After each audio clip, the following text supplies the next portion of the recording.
श्री सच्चिदानंद सद्गुरु साईनाथ महाराज की जय। आप सभी साईं भक्तजनों का दिन शुभ हो, यही कामना से मैं आज का अध्याय पढ़ूंगी, जो कि है अध्याय नंबर 42। तो जय साईं राम। महासमाधि की ओर भविष्य की आगाही।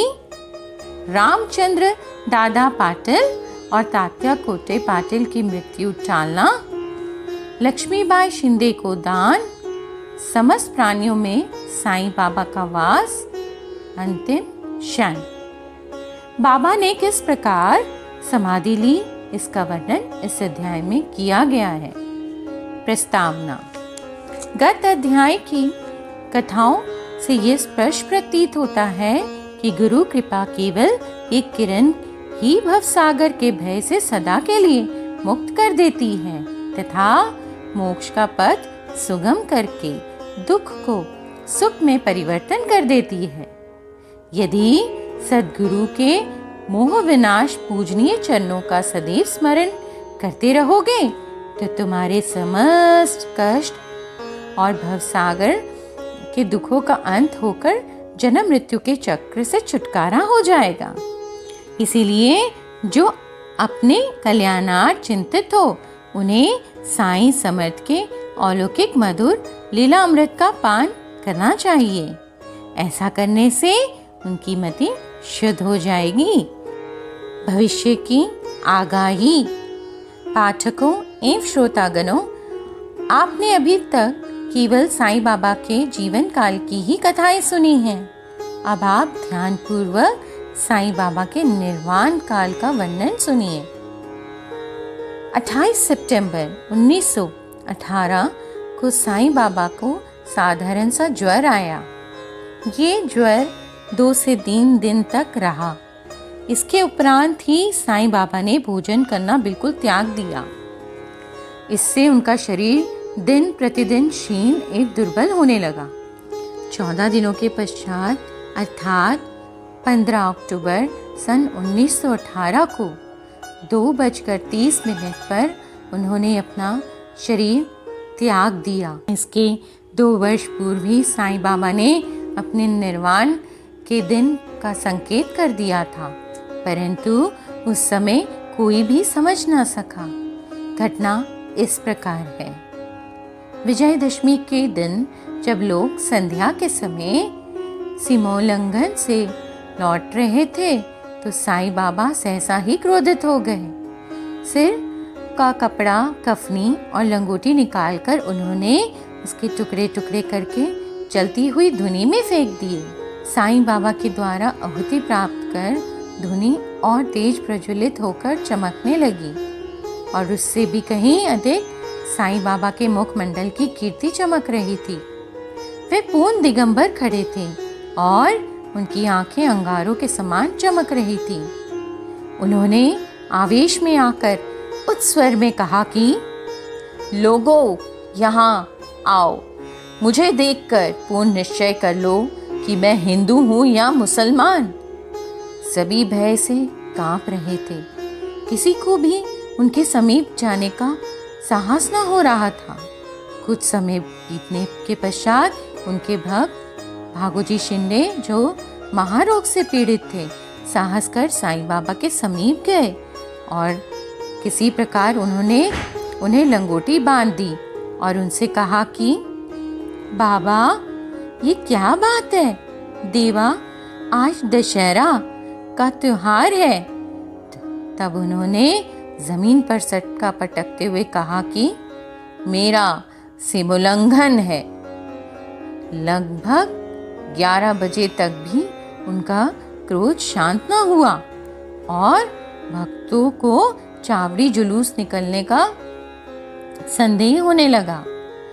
1 घंटे के पश्चात वे अपनी सहज स्थिति में आ गए और सदा की भांति पोशाक पहनकर चावड़ी जुलूस में सम्मिलित हो गए, जिसका वर्णन पूर्व किया जा चुका है। इस घटना द्वारा साईं बाबा ने इंगित किया कि जीवन रेखा पार करने के लिए दशहरा ही उचित समय है, परंतु उस समय किसी को भी उसका असली अर्थ समझ में ना आया। साईं बाबा ने और भी अन्य संकेत दिए थे। वो इस प्रकार हैं। रामचंद्र दादा पाटिल की मृत्यु टालना। कुछ समय के पश्चात रामचंद्र पाटिल बहुत बीमार हो गए। उन्हें बहुत कष्ट हो रहा था। सब प्रकार के उपचार किए गए परंतु कोई लाभ ना हुआ और जीवन से हताश होकर वे मृत्यु के अंतिम क्षणों की प्रतीक्षा करने लगे। तब एक दिन मध्य रात्रि के समय श्री साईं बाबा अनायास ही उनके सराहने प्रकट हुए। पाटिल उनके श्री चरणों से लिपट कर कहने लगे कि बाबा, मैंने अपने जीवन की समस्त आशाएं छोड़ दी हैं। अब कृपा कर मुझे इतना तो निश्चित बतलाइए कि मेरे प्राण अब कब निकलेंगे बाबा। दया सिंधु साईं बाबा ने कहा कि घबराओ नहीं, तुम्हारी हाँ हुंडी वापस ले ली गई है और तुम शीघ्र ही स्वस्थ हो जाओगे। मुझे तो केवल तात्या का भय है कि सन 1918 में विजयदशमी के दिन उसका देहांत हो जाएगा, किंतु ये भेद किसी से प्रकट न करना और ना ही उसे बतलाना, अन्यथा वह अधिक भयभीत हो जाएगा। रामचंद्र अब पूर्ण स्वस्थ तो हो गए परंतु वे तात्या के जीवन के लिए निराश हुए। उन्हें ज्ञात था कि साईं बाबा के शब्द कभी असत्य नहीं निकल सकते और 2 वर्ष के पश्चात ही तात्या इस संसार से विदा हो जाएंगे। उन्होंने ये भेद बाला शिंपी के अतिरिक्त किसी से भी प्रकट नहीं किया। केवल 2 ही व्यक्ति, रामचंद्र दादा और बाला शिंपी, तात्या के जीवन के लिए चिंताग्रस्त और दुखी थे। रामचंद्र ने शैया त्याग दी और वे चलने फिरने लगे। समय तेजी से व्यतीत होने लगा। एक दिन भाद्रपद समाप्त होकर अश्विनी मास प्रारंभ होने ही वाला था कि साईं बाबा के वचन पूर्णतः सत्य निकले। तात्या बीमार पड़ गए और उन्होंने चारपाई पकड़ ली। उनकी स्थिति इतनी गंभीर हो गई कि अब वे साईं बाबा के दर्शन को भी जाने में असमर्थ हो गए। इधर साईं बाबा भी ज्वर से पीड़ित थे। तात्या का पूर्ण विश्वास साईं बाबा पर था और बाबा का भगवान श्री हरि पर, जो उनके संरक्षक थे। तात्या की स्थिति अब और अधिक चिंताजनक हो गई।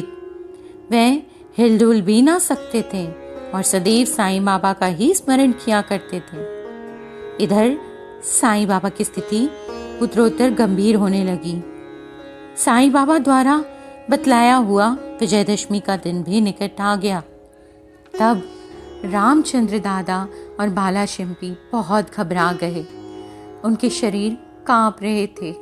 पसीने की धाराएं प्रवाहित हो रही थी कि अब तात्या का अंतिम समय है।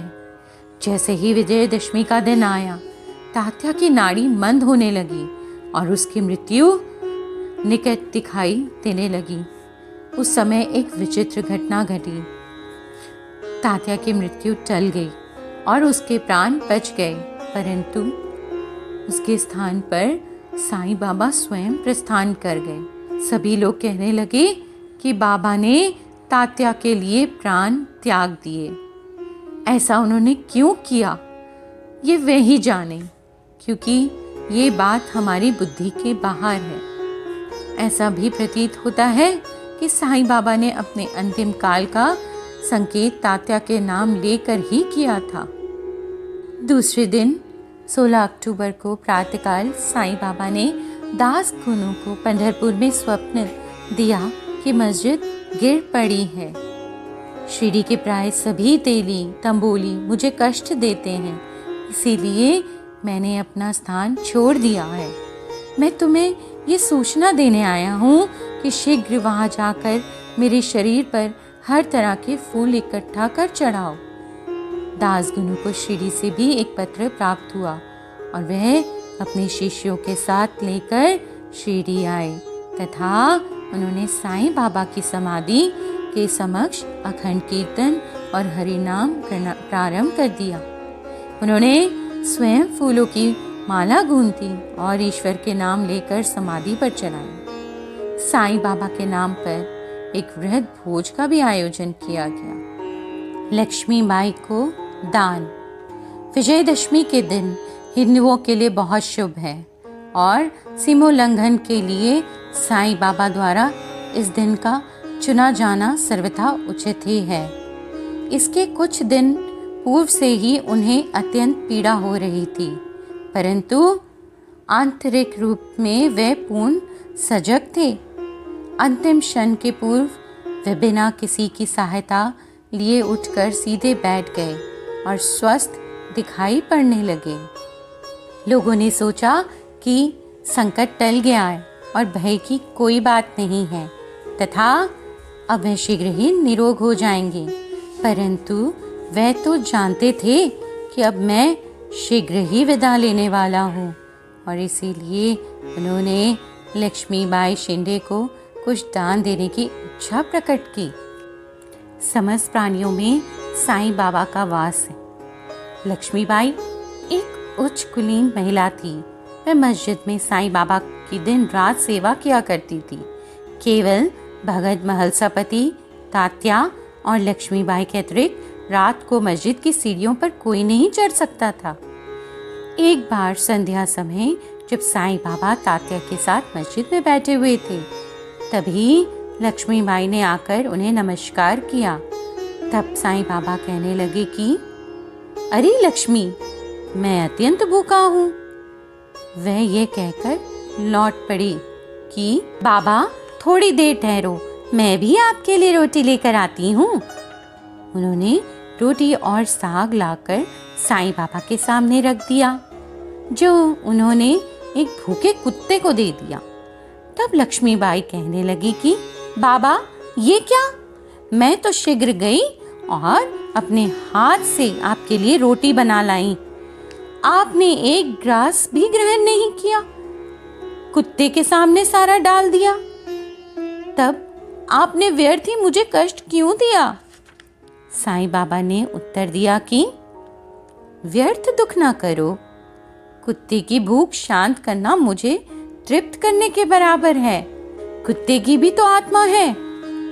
प्राणी भले ही भिन्न भिन्न आकृति या प्रकृति के हों, उनमें कोई बोल सकते हैं तो कोई मुख है, परंतु भूख सबकी एक सदृश ही है। इसे तुम सत्य जानो कि जो भूखों को भोजन कराता है वह यथार्थ में मुझे ही भोजन कराता है। इस साधारण सी घटना के द्वारा साईं बाबा ने एक महान आध्यात्मिक सत्य की शिक्षा प्रदान की कि बिना किसी की भावनाओं को कष्ट पहुंचाए किस प्रकार उसे नित्य व्यवहार में लाया जा सकता है। इसके पश्चात लक्ष्मीबाई उन्हें नित्य ही प्रेम और भक्ति पूर्वक दूध, रोटी व अन्य भोजन देने लगी, जिसे वह स्वीकार कर बड़े चाव से खाते थे। वह उसमें से कुछ खाकर शेष लक्ष्मीबाई के द्वारा ही राधा कृष्ण माई के पास भेज दिया करते थे। उस अन्न को वे प्रसाद स्वरूप समझकर प्रेम पूर्वक सेवन करती थी। इससे सिद्ध होता है कि सभी प्राणियों में साईं बाबा का निवास है, जो सर्वव्यापी, जन्म मृत्यु से परे और अमर है। साईं बाबा ने लक्ष्मीबाई की सेवाओं को सदैव स्मरण रखा। साईं बाबा उनको भुला भी कैसे सकते थे। हे त्याग के बिल्कुल पूर्व साईं बाबा ने अपनी जेब में हाथ डाला और पहले उन्होंने लक्ष्मी को 5 रुपए और बाद में 4 रुपए, इस प्रकार कुल 9 रुपए दिए। यह 9 की संख्या इस पुस्तक के अध्याय 12 में वर्णित नवविद्या भक्ति की घोतक है, अथवा ये सीमोल्लंघन के समय दी जाने वाली दक्षिणा भी हो सकती है। लक्ष्मीबाई एक सुसंपन्न महिला थी, अतएव उन्हें रुपये की कोई आवश्यकता नहीं थी। इस कारण संभव है कि साईं बाबा ने उनका ध्यान प्रमुख रूप से श्रीमद् भगवत गीता के 11वें अध्याय 10वें श्लोक की ओर आकर्षित किया है, जिसमें उत्कृष्ट कोटि के भक्त के 9 लक्षणों का वर्णन है, जिसमें से पहले 5 और बाद में 4 लक्षणों का क्रमश प्रथम और द्वितीय चरणों में उल्लेख हुआ है। साईं बाबा ने भी उसी प्रकार उसी क्रम का पालन किया। केवल 9 रुपए ही नहीं बल्कि 9 के कई गुने रुपए लक्ष्मी बाई के हाथों में आए गए होंगे, किंतु साईं बाबा द्वारा प्रदत्त ये 9 रुपए का उपहार वे महिला सदैव स्मरण रखेगी। अब बात करते हैं बाबा के अंतिम क्षणों की। बाबा सदैव सजग और चैतन्य रहते थे और उन्होंने अंतिम समय भी पूर्ण सावधानी से काम लिया। उन्होंने अंतिम समय सबको वहाँ से चले जाने का आदेश दिया। चिंता मग्न काका साहिब बूटी और अन्य महानुभव जो मस्जिद में साईं बाबा की सेवा में उपस्थित थे, उनको भी साईं बाबा ने वाड़े में जाकर भोजन करके लौट आने को कहा। ऐसी स्थिति में वे साईं बाबा को अकेला छोड़ना तो नहीं चाहते थे, परंतु उनकी आज्ञा का उल्लंघन भी तो कौन कर सकता था। इसीलिए इच्छा ना होते हुए भी उदास और दुखी हृदय से उन्हें वाड़े को जाना पड़ा। उन्हें विदित था कि साईं बाबा की स्थिति अत्यंत चिंताजनक है और इस प्रकार उन्हें अकेले छोड़ना उचित नहीं है। वे भोजन करने के लिए बैठे तो, परंतु उनका मन कहीं और साईं बाबा के साथ थे। अभी भोजन समाप्त भी न हो पाया था कि साईं बाबा के नश्वर शरीर त्यागने का समाचार उनके पास पहुंचा और वह अध पेट ही अपनी थाली छोड़कर मस्जिद की ओर भागे तथा जाकर देखा कि बाबा सदैव के लिए बैजा बायापा कोते की गोद में अंतिम विश्राम कर रहे थे। न वह नीचे लुढ़के और न वह शैया पर ही लेटे, अपने ही आसन पर शांतिपूर्वक बैठे हुए और अपने हाथों से दान देते हुए उन्होंने ये मानव शरीर कैसे कहें कि सच है त्याग दिया। संत स्वयं ही देह धारण करते तथा कोई निश्चित ध्येय लेकर इस संसार में प्रकट होते हैं, और जब ये ध्येय पूर्ण हो जाता है तो वह जिस सरलता से प्रकट होते हैं उसी प्रकार लुप्त भी हो जाया करते हैं। तो आज का अध्याय समाप्त हुआ। हमारे श्री सच्चिदानंद भले ही देह त्याग चुके हों, पर वे अपने भक्तजनों के साथ हमेशा हर परिस्थिति में साथ रहते हैं। जब पुकारे कोई भी भक्त उन्हें वे आज भी प्रकट हो जाते हैं। तो आज के लिए बस इतना ही।